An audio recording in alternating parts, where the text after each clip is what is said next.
മുതലപ്പുഴയിൽ വള്ളം മറിഞ്ഞ് മരിച്ച മത്സ്യത്തൊഴിലാളികളുടെ മൃതദേഹം പോസ്റ്റ്മോർട്ടത്തിന് ശേഷം ബന്ധുക്കൾക്ക് വിട്ടുനൽകി.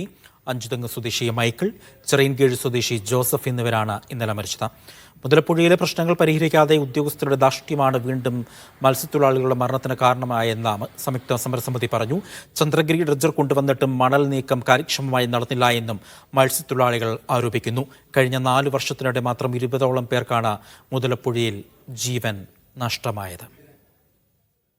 അന്ന് നേതൃത്വം കൊടുത്ത ഇയും എ എന്ന് പറഞ്ഞാൽ അനിൽ മാത്യുവും എന്ന് പറഞ്ഞാൽ അനിൽകുമാർ, ഇവർ രണ്ടുപേരും അവരുടെ ധാർഷ്ട്യം കാണിച്ചതിന്റെ ഫലം, അവർ നടത്തിയ അവരുടെ ധാർഷ്ട്യത്തിന്റെ ഫലമാണ് ഇപ്പോഴും 2 ജീവൻ ഇന്നലെ ബലിയായത്. കൂടാതെ കഴിഞ്ഞ ഒരൊറ്റ ആഴ്ച കൊണ്ട് തന്നെ ഏകദേശം 14ഓളം അപകടങ്ങളാണ് ഈ മുതലപ്പുഴ അഴിമുഖത്ത് ഈ മണൽത്തിട്ടയിൽ ഇടിച്ചുണ്ടായിരിക്കുന്നത്. എല്ലാ വർഷവും 2 തവണ ഡ്രഡ്ജിങ് നടത്തുമെന്ന് ഉറപ്പ് നൽകിയതാണ്. എന്നാൽ ഇവിടെ അത് പാലിക്കപ്പെടാത്തതിന്റെ ഫലമായിട്ടാണ് ഇവിടെ നിരവധി ഏകദേശം 79ഓളം കുടുംബങ്ങൾ ഇതുവരെ അനാഥമായിരിക്കുന്നു ഈ മുതലപ്പുഴ കൊണ്ട്.